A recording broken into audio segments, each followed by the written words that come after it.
Hello everyone, welcome to Aishwarya kitchen. ಇವತ್ತಿನ ದಿನ ನಾನು ಆಲ್ಮೋಸ್ಟ್ ತುಂಬ ಜನ ಫೇವ್ರೇಟ್ ರೆಸಿಪಿ ಮಾಡಿ ತೋರಿಸ್ತಾ ಇದ್ದೀನಿ. ಅಷ್ಟೇ ಅಲ್ಲ, ತುಂಬಾ ಹೆಲ್ದಿ ರೆಸಿಪಿ ಬಿಸಿಬೇಳೆಭಾತ್ ಮಾಡ್ತಾ ಇದ್ದೀನಿ. ತುಂಬಾ ಈಸಿಯಾಗಿ ತುಂಬ ಬೇಗನೆ ಯಾವ ರೀತಿಯಾಗಿ ಮಾಡ್ಬೋದು ಅಂತ ನಿಮಗೆ ತೋರಿಸ್ತಾ ಇದ್ದೀನಿ. ಮೊದಲನೇದಾಗಿ ಮಿಕ್ಸರ್ಗೆ ರೆಡಿ ಮಾಡ್ಕೊಳ್ಳೋಣ ಬನ್ನಿ. ಇಲ್ಲಿ ಅರ್ಧ ಬಟ್ಲು ಕಾಯಿನ ಕಟ್ ಮಾಡಿ ಇಟ್ಕೊಂಡಿದ್ದೀನಿ. 1 ಸ್ಪೂನ್ ಬೆಳ್ಳುಳ್ಳಿ ಪೇಸ್ಟ್ ಹಾಕೊಳ್ತಾ ಇದ್ದೀನಿ. 1.5 ಸ್ಪೂನು ಜೀರಿಗೆ ಹಾಕೊಳ್ತಾ ಇದ್ದೀನಿ.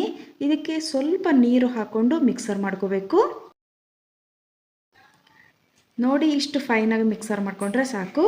ಇಲ್ಲಿ 1 ಗ್ಲಾಸ್ ಅಕ್ಕಿ ತೊಗೊಂಡಿದ್ದೀನಿ, 3/4 ಗ್ಲಾಸ್ ತೊಗರಿಬೇಳೆ ತೊಗೊಂಡಿದ್ದೀನಿ. ನಾನಿಲ್ಲಿ ತೋರಿಸ್ತಾ ಇರೋದು ಒಂದು 5 ರಿಂದ 6 ಜನ ತಿನ್ನುವಷ್ಟು ಬಿಸಿಬೇಳೆಭಾತ್ ಮಾಡಿ ತೋರಿಸ್ತಾ ಇದ್ದೀನಿ. ಇಲ್ಲಿ ಬೀನ್ಸ್, ಪೊಟ್ಯಾಟೊ, ಕ್ಯಾರೆಟ್ನ ಕಟ್ ಮಾಡಿ ವಾಶ್ ಮಾಡಿ ಇಟ್ಕೊಂಡಿದ್ದೀನಿ. 4 ಟೊಮ್ಯಾಟೊನ ಕಟ್ ಮಾಡಿ ಇಟ್ಕೊಂಡಿದ್ದೀನಿ. ಟೊಮ್ಯಾಟೊ ಸ್ವಲ್ಪ ಜಾಸ್ತಿನೇ ಹಾಕ್ಕೊಳ್ರಿ, ತುಂಬ ಟೇಸ್ಟ್ ಆಗಿರುತ್ತೆ. 1 ಕಪ್ ಹಸಿ ವಟಾಣಿ ತೊಗೊಂಡಿದ್ದೀನಿ. 1 ಕಪ್ ಶೇಂಗಾ ತೊಗೊಂಡಿದ್ದೀನಿ. ಕುಕ್ಕರ್ಗೆ ಅಕ್ಕಿ ಬೇಳೆನ ವಾಶ್ ಮಾಡಿ ಹಾಕ್ಕೊಂಡಿದ್ದೀನಿ. ಹಾಗೆ ಎಲ್ಲ ವೆಜಿಟೇಬಲ್ಸು, ಟೊಮ್ಯಾಟೊ, ಹಾಗೆ 4 ಗ್ಲಾಸ್ ನೀರು, ಅರಿಶಿನ ಪುಡಿ, 1.5 ಸ್ಪೂನು ಉಪ್ಪು ಹಾಕ್ಕೊಂಡಿದ್ದೀನಿ. ಹಸಿ ವಟಾಣಿನ ಹಾಕ್ಕೊಂಡಿಲ್ಲ, ಅದು ಸಪ್ರೇಟಾಗಿ ಒಗ್ಗರಣೆಯಲ್ಲಿ ಹಾಕ್ಕೊಳ್ತೀನಿ. ಶೇಂಗಾ ಹಾಕ್ಕೊಳ್ತಾ ಇದ್ದೀನಿ. ನಿಮಗೆ ಟೈಮ್ ಇದ್ದರೆ ಎಲ್ಲ ವೆಜಿಟೇಬಲ್ಸ್ನ ಸಪ್ರೇಟಾಗಿ ಕುದಿಸ್ಕೊಳ್ರಿ. ನಿಮಗೆ ಟೈಮ್ ಇಲ್ಲ ಅಂದರೆ ಕುಕ್ಕರ್ನಲ್ಲೇ ಹಾಕಿಬಿಟ್ಟು ಕುದಿಸ್ಕೊಳ್ರಿ. ಆದರೆ 1 ವಿಸಲ್ ಆದ ತಕ್ಷಣ ಗ್ಯಾಸ್ ಆಫ್ ಮಾಡ್ಕೊಳ್ರಿ, ಇಲ್ಲ ಅಂದರೆ ವೆಜಿಟೇಬಲ್ಸ್ ಎಲ್ಲ ಬಾಯ್ಲ್ ಆಗಿಬಿಡುತ್ತೆ. ಒಗ್ಗರಣೆಗೆ 3 ಈರುಳ್ಳಿನ ಕಟ್ ಮಾಡಿ ಇಟ್ಕೊಂಡಿದ್ದೀನಿ. ಸ್ವಲ್ಪ ಒಣಮೆಣಸಿನ್ಕಾಯಿ ಕಟ್ ಮಾಡಿ ಇಟ್ಕೊಂಡಿದ್ದೀನಿ. ಕರಿಬೇವು, ಸ್ವಲ್ಪ ಇಂಗು, ಸ್ವಲ್ಪ ಕೊತ್ತಂಬರಿ ಕಟ್ ಮಾಡಿ ಇಟ್ಕೊಂಡಿದ್ದೀನಿ. ಈಗ ಪ್ಯಾನ್ಗೆ 5 ಸ್ಪೂನ್ ತುಪ್ಪ ಹಾಕೊಳ್ತಾ ಇದ್ದೀನಿ. ತುಪ್ಪ ಬೇಡ ಅನ್ನೋರು ಆಯಿಲ್ ಹಾಕ್ಕೊಳ್ರಿ. ತುಪ್ಪ ಹಾಕೊಂಡ್ರೆ ಬಿಸಿಬೇಳೆಭಾತ್ ಟೇಸ್ಟ್ ತುಂಬ ಚೆನ್ನಾಗಿರುತ್ತೆ. ಸ್ವಲ್ಪ ಸಾಸಿವೆ, ಜೀರಿಗೆ ಹಾಕೊಂಡಿದ್ದೀನಿ. ಕರಿಬೇವು, ಮೆಣಸಿನಕಾಯಿ,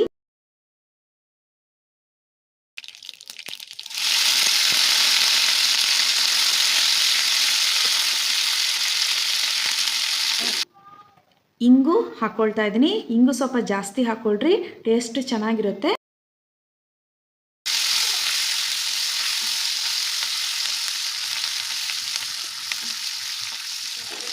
ಈರುಳ್ಳಿ ಹಾಕೊಳ್ತಾ ಇದ್ದೀನಿ.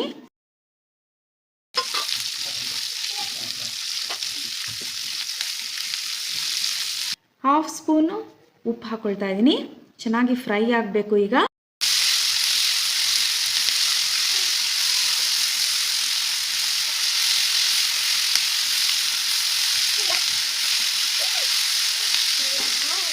ಎರಡು ಸ್ಪೂನು ಖಾರದ ಪುಡಿ ಹಾಕೊಳ್ತಾ ಇದ್ದೀನಿ. 1 ಕಪ್ ಬಿಸಿಬೇಳೆಭಾತ್ ಪೌಡರ್ ಹಾಕೊಳ್ತಾ ಇದ್ದೀನಿ. ನಾವು ಬಿಸಿಬೇಳೆಭಾತ್ ಪೌಡರ್ ಹಾಕಿದ ತಕ್ಷಣ ಅದರಲ್ಲಿ ಆಯಿಲ್ ಎಲ್ಲ ಫುಲ್ ಹೀರ್ಕೊಂಡ್ಬಿಡುತ್ತೆ. ಸೊ ನೋಡಿಕೊಂಡು ಮತ್ತೆ ಸ್ವಲ್ಪ ಆಯಿಲ್ ಹಾಕ್ಕೊಳ್ರಿ. ನಾನು ಇಲ್ಲಿ ಒಂದು 2 ಸ್ಪೂನಷ್ಟು ಆಯಿಲ್ ಹಾಕ್ಕೊಂಡಿದ್ದೀನಿ. ಹಸಿ ವಟಾಣಿ ಹಾಕ್ಕೊಳ್ತಾ ಇದ್ದೀನಿ.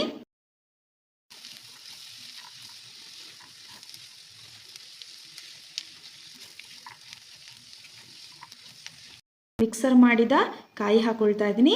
ಇದು ಸ್ವಲ್ಪ ಆಯಿಲ್ನಲ್ಲೇ ಚೆನ್ನಾಗಿ ಫ್ರೈ ಆಗಬೇಕು. ಹಸಿ ಸ್ಮೆಲ್ ಎಲ್ಲ ಹೋಗಬೇಕು, ಅಲ್ಲಿವರೆಗೂ ಚೆನ್ನಾಗಿ ಫ್ರೈ ಮಾಡ್ಕೊಳ್ರಿ.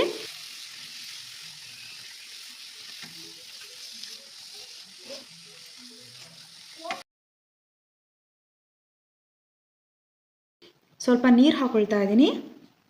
5 ಮಿನಿಟ್ಸ್ ಚೆನ್ನಾಗಿ ಫ್ರೈ ಆಗಲಿ.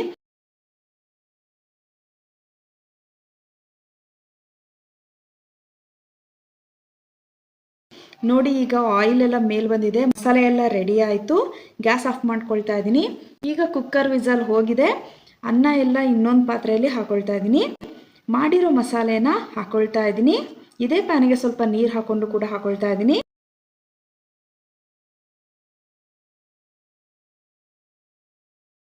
ಇಲ್ಲಿ ನಾನು 1 ಗ್ಲಾಸ್ ನೀರು ಹಾಕೊಳ್ತಾ ಇದ್ದೀನಿ. ನೀವು ರೈಸ್ ಕನ್ಸಿಸ್ಟೆನ್ಸಿ ನೋಡಿಕೊಂಡು ನೀರು ಹಾಕ್ಕೊಳ್ರಿ. ನಾನಿಲ್ಲಿ 1 ಗ್ಲಾಸ್ ಫುಲ್ ನೀರು ಹಾಕ್ಕೊಂಡಿದ್ದೀನಿ. 1 ಸ್ಪೂನು ಉಪ್ಪು ಹಾಕ್ಕೊಳ್ತಾ ಇದ್ದೀನಿ. ಕೊತ್ತಂಬರಿ ಸೊಪ್ಪು ಹಾಕ್ಕೊಳ್ತಾ ಇದ್ದೀನಿ. ಈಗ ಒಂದು 10 ಮಿನಿಟ್ಸ್ ಚೆನ್ನಾಗಿ ಕುದಿಬೇಕು.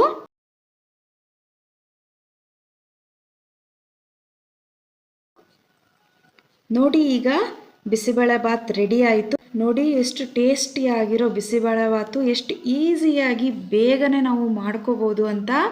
ಹೋಟೆಲ್ನಲ್ಲಿ ಬಿಸಿಬೇಳೆಬಾತು ದಯವಿಟ್ಟು ತಿನ್ನೋದಕ್ಕೆ ಹೋಗ್ಬೇಡ್ರಿ. ಜಸ್ಟ್ ಲೈಕ್ ಅನ್ನ ಸಾಂಬಾರು ಯಾವ ಥರ ಇರುತ್ತೋ ಅದೇ ಥರ ಟೇಸ್ಟ್ ಇರುತ್ತೆ. ಅದ್ರ ಬದಲು ಮನೆಯಲ್ಲೇ ನೀವು ಮಾಡ್ಕೊಂಡು ತಿನ್ನಿರಿ. ತುಂಬ ಹೆಲ್ದಿ ರೆಸಿಪಿ ಅಂತಲೇ ಹೇಳ್ಬೋದು. ಐ ಹೋಪ್ ಈ ವಿಡಿಯೋ ನಿಮಗೆ ಎಲ್ಲರಿಗೂ ಇಷ್ಟ ಆಗಿದೆ ಅಂತ ಅಂದ್ಕೊಳ್ತೀನಿ. ಮತ್ತೆ ನೆಕ್ಸ್ಟ್ ವ್ಲಾಗಲ್ಲಿ ಮತ್ತೊಂದು ರೆಸಿಪಿ ಜೊತೆಗೆ ಬರ್ತೀನಿ. ಅಲ್ಲಿವರೆಗೂ ನಮಸ್ಕಾರ. Thank you all.